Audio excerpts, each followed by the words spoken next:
கிறிஸ்துவுக்குள் பிரியமானவர்களே, இந்த அருமையான காலை வேளையிலும் தேவ செய்தி கேட்க வந்தவங்க ஒவ்வொருவரையும் இயேசுவின் நேற்று நாமத்தினாலே அன்பின் வாழ்த்துக்கள். தேவ கிருபையினால நாம இந்த மாதத்துல பாருங்க 7 மாதம் முடித்து 8ஆம் மாதம் கர்த்தர் கிருபையாய் நம்மை கொண்டு வந்திருக்கிறார். அருமையான வாக்குத்தத்தத்தை கொடுத்திருக்கிறார். வார்த்தையை கொடுத்து நடத்துகிற தேவனாய் இருக்கிறார். ஆமேன். ஸோ இந்த நாளிலும் கர்த்தர் வார்த்தை கொடுப்பார். நம்ம வார்த்தைக்கு நேராக நம்ம கடந்து செல்வோம். அதற்கு முன்பதாக கண்களை மூடி நாம் ஜெபிப்போம். ஸ்தோத்திரம் ஏசப்பா, இந்த அருமையான தருணத்துல இந்த பிரசங்கத்தை கேட்க வந்த ஒவ்வொரு பிள்ளைகளையும் குடும்பத்தாரையும் ஆசீர்வதிப்பீராக. அப்பா உமக்கு நன்றி. எந்த இடத்துல இருந்து இந்த பிரசங்கத்தை கேட்டாலும் உம்முடைய வார்த்தைகள் கிரியை செய்யட்டும் ஆண்டவரே. எல்லா தடைகளும் நீக்கி போடுங்க. சத்தியத்தை அறிவீர்கள், சத்தியம் உங்களை விடுதலையாக்கும் என்று வேதம் சொல்லுகிறதே. சத்தியத்தை எவ்வளவாய் தெரிந்து கொள்ளுகிறார்களோ அவ்வளவாய் ஆசீர்வாதத்தின் விருத்தியை பிள்ளைகள் பெற்றுக்கொள்ளட்டும். தொடர்ந்து வழி நடத்தும், காத்துக்கொள்ளும். இயேசுவின் நாமத்திலே ஜெபிக்கிறோம் ஜீவனுள்ள நல்ல பிதாவே, ஆமேன் ஆமேன். ஹல்லேலூயா. கர்த்தர் நல்லவர். இந்நாள் வரைக்கும் கர்த்தர் நம்மை நடத்திருக்கிறார். பாருங்க, ஸ்பெஷலா நாம நம்முடைய சபையில வாலிபர்களுக்காக ஒவ்வொரு ஆண்டும் ஆர் யூ ரெடின்ற தலைப்பில் நாம் வந்து ஒரு ஃபெஸ்டிவலை நம்ம நடத்துவோம், ஒரு மீட்டிங்கை நடத்துவோம். ஸ்பெஷலாக இந்த ஆண்டும் தேவனுடைய கிருபையினால் நாம் வந்து இந்த மீட்டிங்கை நடத்துகிறோம்.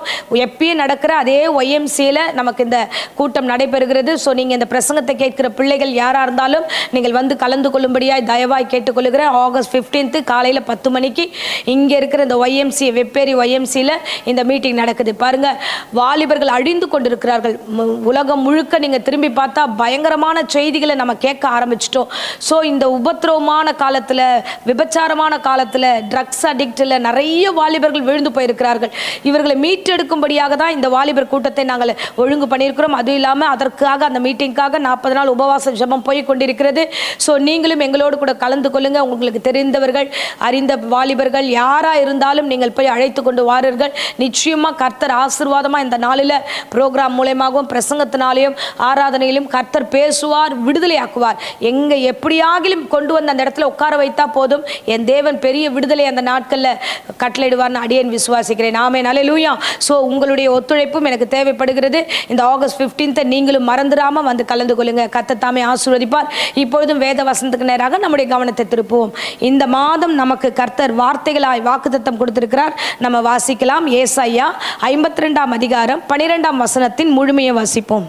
நீங்கள் தீவிரித்து புறப்படுவதில்லை, நீங்கள் ஓடி போகிறவர்கள் போல ஓடி போவதும் இல்லை.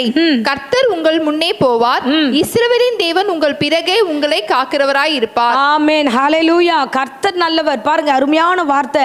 நீங்கள் தீவிரித்து புறப்படுவதில்லை என்று மாத்திரமல்ல, நீங்கள் ஓடி போகிறவர்கள் போல ஓடி போவதில்லை. ஹல்லேலூயா. இந்த வார்த்தை என்னன்னா, பலவீனமான காரியங்கள் இருக்கிற பிள்ளைகள், பலவீனமான சிந்தனைகளை பிள்ளைகள் இடத்துல பிசாசு பேசுற வார்த்தை எப்படி தெரியுமா? நீங்கள் ஓடி போயிடுவீங்க, உங்களால் எதுவும் செய்ய முடியாது, நடத்த முடியாது என்று எல்லா நெகட்டிவான வேர்ட்ஸுங்களை நிறைய காரியங்களை பேசி கொண்டிருப்பான். ஆனால் கர்த்தர் சொல்லுகிறார், இல்லை இல்லை, நீ சொல்லுகிற வார்த்தை, நான் சொல்லுகிற வார்த்தை நீ கேளு, நீங்கள் ஓடி போவதில்லை. ஆமென். ஹல்லேலூயா. என் தேவனாகிய கர்த்தர் எதை வைத்து சொல்லுகிறார்னா, கர்த்தராகிய தேவன் சொல்லுகிறார், கர்த்தர் உங்கள் முன்னே போவார், இஸ்ரவேலின் தேவன் உங்கள் பிறகே உங்களை காக்கிறவராய் இருக்கிறார். தேவன் காக்கிறவர், தேவன் உங்களோடு இருக்கிறவர், தேவன் முன் நடத்துகிறார். ஆகையால நீங்கள் ஒழிந்து போவதும் இல்லை, நீங்கள் ஓடி போவதும் இல்லை, நீங்கள் தேவன் அண்டையில கடந்து வருகிற பிள்ளைகளா இருக்கிறீர். ஆமென். ஹல்லேலூயா. பாருங்க, நம்ம கடந்து போகிற பாதையில, நம்ம ஒரு பாதையில போகிறோம், ஒரு கார்ல போயிட்டு இருக்கிறோம்னு வச்சுக்கோங்க. இரவு நேரம் அந்த இடத்துல பாத்தீங்கன்னா அந்த கார்ல இருக்கிற வெளிச்சம் தான் இருக்கும். அந்த வெளிச்சம் நமக்கு கொடுக்க கொடுக்க கொடுக்க நம்ம வந்து அந்த பாதையை நம்ம கடந்து போகிறோம். வழியில என்ன இருக்கு, எது இருக்குன்றதை நம்மளால புரிந்து கொள்ள முடியுது. அந்த வழி இது சாதாரண வண்டி, ஒரு லைட்டு, அந்த லைட்டு ஒரு வழியை காண்பிக்குது அப்படின்னா, அந்த லைட் இல்லைன்னா அவ்வளவுதான், ஒன்றும் இல்லாம போயிடும். திருப்பி நம்ம அந்த பாதையை போய் முடிக்க முடியாது. ஆனா தேவனாகிய கர்த்தர் நம்முடைய வாழ்க்கையின் முன்னாடி போனா, எல்லா காலங்களிலும், இருளான சூழ்நிலையிலும் வெளிச்சமான காலங்களிலும் அவர் முன் சென்று நம்மளை பத்திரமாய் பாதுகாத்து நம்மளை வழி நடத்துவார். அங்க வசனம் சொல்கிறது, கர்த்தர் முன்னே போவார், நம்மை பின்னாடியும் அவர் பாதுகாத்து நம்ம பயணத்தை ஆசீர்வதிப்பேன் என்று சொல்கிறார். ஆமென். ஹல்லேலூயா. அது மாத்திரமில்ல, நாம எங்க பயணம் பண்ணணுமோ, எந்த இடத்துல சரியாய் போய் சேரணுமோ அங்கே கர்த்தர் நம்மை கொண்டு போய் சேர்ப்பார். ஆமென். ஹல்லேலூயா. ஏசாயா 45ஆம் அதிகாரம் 2ஆம் வசனத்திலே விதமாய் வசனம் சொல்லுகிறது, நான் உனக்கு முன்னே போய் கோணலானவைகள் கோணலானவைகளை செவ்வையாக்குவேன். ஆமென், அல்லேலூயா. கர்த்தருடைய வார்த்தை சொல்லுகிறது, கோணலானவைகளை செவ்வையாக்குவேன். விசேஷமா இஸ்ரவேல் ஜனங்களுக்காக சொல்லப்பட்ட வார்த்தைகள் பாருங்க. என் தேவனாகிய கர்த்தர் நமக்கு முன்பதாக இருக்கிற எல்லா வழிகளையும் எல்லா விதமான காரியங்களையும் தடைகளையும் ஆண்டவர் செவ்வையாய் மாற்றுகிறேன் என்று சொல்லுகிறார். பிசாசானவன் கர்ஜிக்கிற சிங்கம் போல எவனை விழுங்கலாமோ என்று வகை தேடி சுற்றி திரிகிறானே. இந்த காலகட்டங்களில் தடைகளை உண்டு பண்ணுகிறான், வியாதிகளை கொடுக்கிறான், பலவீனங்களை கொடுக்கிறான், பிரிவினை ஆவிகளை கொடுக்கிறான். இது எல்லாவற்றையும் கர்த்தர் சொல்லுகிறார், உன் வாழ்க்கை கோணலையும் உன்னுடைய எதிர் முன்னாடி இருக்கிற காரியங்களை நான் சீர்படுத்துவேன் என்று சொல்லுகிறார். விசேஷமா நம்ம தொடர்ந்து 4ஆம் வசனத்தை வாச்சோம்னா, வெண்கல கதவுகளை உடைத்து இரும்பு தாழ்பால்களை முறித்து அந்தகாரத்தில் இருக்கிற பொக்கிஷங்களையும் ஒளிப்பிடத்தில் இருக்கிற புதையல்களையும் உனக்கு கொடுப்பேன். அப்படின்னா இங்க வசனத்துல சொல்லுகிறது, உடைப்பேன், வெண்கல கதவுகளை உடைப்பேன். ஏன் வெண்கல கதவை திறப்பேன் கர்த்தர் சொல்லாம ஏன் உடைப்பேன் என்று சொல்லுகிறார்? அப்படின்னா இந்த காரியம் பிசாசானவன் கட்டி வைத்திருக்கிற காரியங்கள் எல்லாவற்றையும் ஆண்டவர் எப்படின்னா தம் பிள்ளைகளுக்கு விரோதமாக எழுந்திருக்கிற காரியத்துக்கு ஆண்டவர் கோபத்தோடு எழுந்து நிற்கிறார், அவைகளை உடைத்தெறிகிறார். நமக்கு கோபம் வந்தா தூக்கி போடுறோம் பாருங்க, அந்த மாதிரி தேவனாகிய கர்த்தர் நமக்கு முன்பதாக இருக்கிற எல்லா தடை கற்களையும் உடைத்து போடுகிறார். அந்த காரியங்கள் நிர்மூலமாகும்படியாக, நமக்கு விரோதமாக இருக்கிற காரியங்களை ஒன்றுமில்லாமல் இல்பொருள் ஆகும்படியாக ஆண்டவர் பிசாசின் கண் காண உடைத்து போடுகிறார். ஆமென். உங்களுக்கு ஆண்டவர் ஆசீர்வாதத்தை தருகிறார். இந்த மாதம் ஆகஸ்ட் நீங்க எல்லாம் ரிலாக்ஸா இருங்க. தேவன் முன்னாடி போறாரு, என்ன நடக்க போதுன்னு தெரியாது, அதை அவர் பார்த்து கொள்வார். இருக்கிறத உடைப்பார், திறக்க வேண்டியதை திறப்பார். கர்த்தர் உங்களுக்கு வழிவாசலை திறந்தருவார். பிசாசு சொல்ற வார்த்தைகளுக்கு மாத்திரம் செவி கொடுக்காதீங்க. நீங்கள் ஓடி போகிறவர்களை போல ஓடி போகல, அப்படியெல்லாம் ஓடவே முடியாது. இஸ்ரவேல் ஜனங்களை குறித்து நம்ம வாசிக்கிறோம் பாருங்க. அவர்கள் 430 வருஷம் அடிமைகளாக இருந்தார்கள். 40 லட்சம் ஜனங்களை கர்த்தர் ஆண்டவர் விடுதலையாக்கி கொண்டு வருகிற வழி அற்புதமான வழி.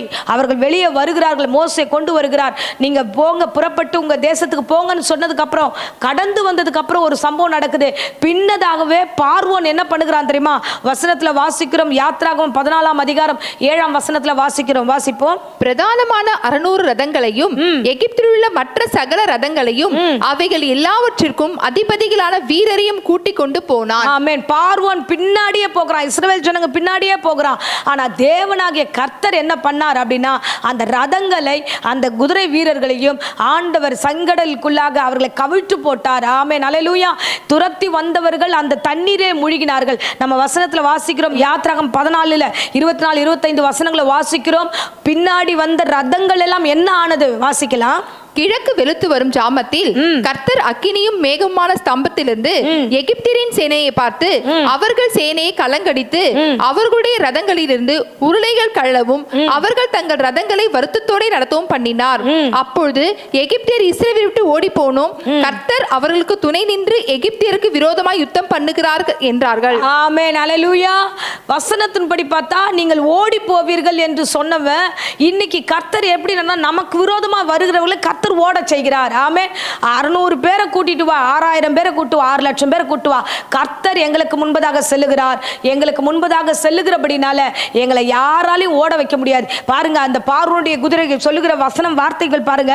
கர்த்தர் அவர்களுக்கு துணை நிற்கிறார். இனி நம்ம இங்க இருக்க கூடாது, ஓடி போவோம் என்று அவர்கள் ஓடி போகிறார்கள். ஆமென். இந்த மாதம் உங்களுக்கு விரோதமாக உருவாக்கப்படுகிற எந்த ஆயுதம் வாய்க்காதே போகும். என் தேவனாகிய கர்த்தர் உங்களுக்கு முன்பதாக சென்று உங்களை ஆசீர்வதிக்கிற தெய்வமாய் இருக்கிறார். ஹல்லேலூயா. இஸ்ரவேல் ஜனங்களுக்கு ஆண்டவர் அந்த வழியா கொண்டு வரும்போது எப்படியெல்லாம் கொண்டு வந்தார் தெரியுமா? ஆச்சரியமான வழிமுறைகளாக 13ஆம் அதிகாரம் யாத்ராகம் 13 வாசிக்கிறோம்.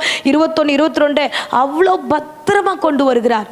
அவர்களை வாசிக்கலாம். அவர்கள் இரவும் பகலும் வழி நடக்க கூடும்படிக்கு கர்த்தர் பகலில் அவர்களை வழிநடத்த மேகஸ்தம்பத்திலும் இரவில் அவர்களுக்கு வெளிச்சம் காட்ட அக்கினி ஸ்தம்பத்திலும் அவருக்கு முன் சென்றார். பகலிலே மேகஸ்தம்பமும் இரவிலே அக்கினி ஸ்தம்பமும் ஜனங்களிடத்திலிருந்து விலகி போகவில்லை. ஆமென், ஹல்லேலூயா. எவ்வளவு நேர்த்தியா தன் ஜனங்களுக்கு என்ன தேவை, ஆண்டவர் அவ்வளவு நேர்த்தியா தன் பிள்ளைகளை பாதுகாத்து கொண்டார்.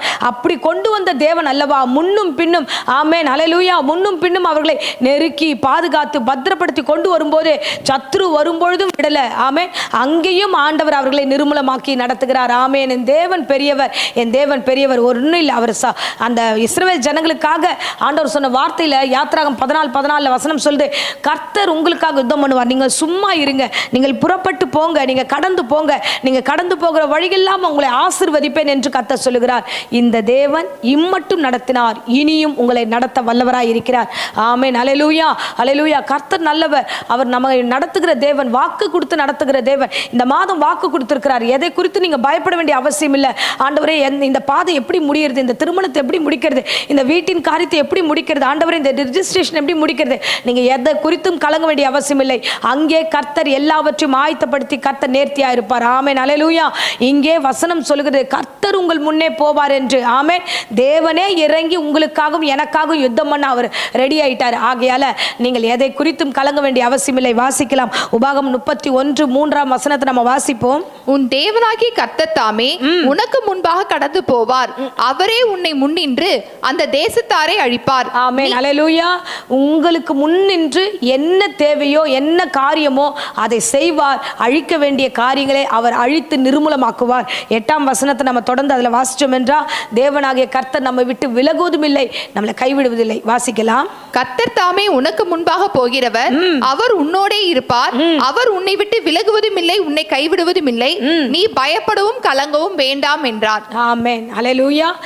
ரிலாக்ஸா இருந்து இந்த மாதத்தை எதிர்கொள்வோம். இந்த மாதம் கர்த்தர் நமக்கு யோசிக்க வேண்டிய அவசியம் இல்லை, எதை குறிச்சும் பயப்பட வேண்டிய அவசியம் இல்லை, நம்ம தத்தளிக்க வேண்டிய அவசியம் இல்லை. அவர் கடந்து போகிறார், அவர் நடத்திடுவார். எனக்கு முன்னாடி கர்த்தர் போகிறார். ஆமென். அல்லேலூயா. இஸ்ரவேல் ஜனங்களை காக்கும்படியாக ஆண்டவர் கோரேஸ் என்ற புறஜாதியானை கூட்டு வந்து ஆண்டவர் கோணலை செவ்வையாய் மாற்றுகிறார். ஆசீர்வாதத்தை உண்டாக்க ஒரு மனிதனை உருவாக்குகிறார்னா, தேவன் எல்லாவற்றையும் ஆல்ரெடி ப்ரிப்பேர் பண்ணி வச்சிருக்கிறார், ரெடி பண்ணி வச்சிருக்கிறார். உங்களுக்கானதையும் எனக்கானதையும் அவர் நிறைவேற்ற காத்திருக்கிறார். இந்த மாதத்தில் தடைகளை உடைத்து காரியங்களை வாய்க்க பண்ணி உங்களை ஆசீர்வதித்து உங்களை நிறைவாய் நடத்த வல்லவராய் இருக்கிறார். ஆமென். அல்லேலூயா. ஆகையால நாம புறப்பட்டு கடந்து போவோம். வசனம் வாசிப்போம். ஆரம்பத்தில் வாசித்தது போல தேவனாகிய கர்த்தர் நம்மோடு இருக்கிறார், அவர் நம்மை நடத்துவார். வாசிக்கலாம். ஏசாயா 52:12 வசனத்தை நாம் வாசிப்போம். நீங்கள் தீவிரித்து புறப்படுவதில்லை, நீங்கள் ஓடி போகிறது போல ஓடி போவதும் இல்லை. கர்த்தர் உங்கள் முன்னே போவார். இஸ்ரவேலின் தேவன் உங்கள் பிறகே உங்களை காக்கிறவராய் இருப்பார். ஹல்லேலூயா, ஹல்லேலூயா. கர்த்தர் நம்மை காக்கின்றவர், கர்த்தர் நமக்கு நிழலாய் இருக்கின்றவர். ஆமென். ஒருபோதும் அவர் நம்மளை கைவிட மாட்டார். இம்மட்டும் நடத்தினவர். ஆகையால தீவிரித்து புறப்பட்டு போவதில்லை, நீங்கள் ஓடி போவதை போல ஓடி போவதில்லை. உங்கள் மீது கைகளை வைப்பவர்களை கர்த்தர் ஓட செய்வார். கர்த்தர் உனக்காக யுத்தம் பண்ணுவார். நீங்கள் சும்மா அமர்ந்திருங்க. இந்த மாதம் தேவனுடைய அதிசயத்தையும் அற்புதத்தையும் சாட்சிகளாய் நீங்கள் வந்து சொல்லுவீர்கள். கர்த்தர் உங்களுக்காகவும் உங்கள் வீட்டுக்காகவும் உங்கள் சபைக்காகவும் யுத்தம் பண்ண வல்லமுள்ள தேவனாய் இருக்கிறார். ஆமென். இப்பொழுதும் அடியேன் ஜெபிக்கிறேன். இருந்த இடங்களை கண்களை மூடி ஜெபிப்போம். அன்பு ரட்சகா, இந்த அருமையான தருணத்தில் ஆண்டவரே அப்பா, இந்த வேத வசனத்தை கேட்ட ஒவ்வொரு பிள்ளைகளையும் நீர் ஆசீர்வதிப்பீராக. இஸ்ரவேல் ஜனங்களை நீர் நடத்தி வந்த பாதைகள் ஆச்சரியமானது ஆண்டவரே. அவ்வளவு பத்திரமாய் முன்னும் பின்னும் பாதுகாத்தீரே, உமக்கு நன்றி கர்த்தாவே. கடந்து வந்த எல்லா சத்துருக்களையும் ஆண்டவரை நிர்மூலமாக்கினீரே, உமக்கு நன்றி ஆண்டவரே. செங்கடல் வழியாக வற்றி போக பண்ணினீரே, அந்த தண்ணீரை ஆண்டவரே அப்பா தடைகள் எல்லாம் நீக்கி போட்டு வெட்டாந்தரையில ஜனங்களை நடத்தினீரே, உமக்கு நன்றி. இத்தனை அற்புதங்களையும் உம்முடைய பிள்ளைகளுக்கு செய்த தேவன் அல்லவா ஏசப்பா. இப்பொழுது இந்த பிரசங்கத்தை கேட்டுக்கொண்டிருக்கிற குடும்பத்தில் ஆண்டவரே மலை போன்ற பிரச்சனைகள் தடையாய் இருக்கிறது ராஜா ஏசப்பா. எல்லா தடைகளையும் இயேசு நாமத்தில் இப்பொழுது சபித்து கட்டுகிறேன்.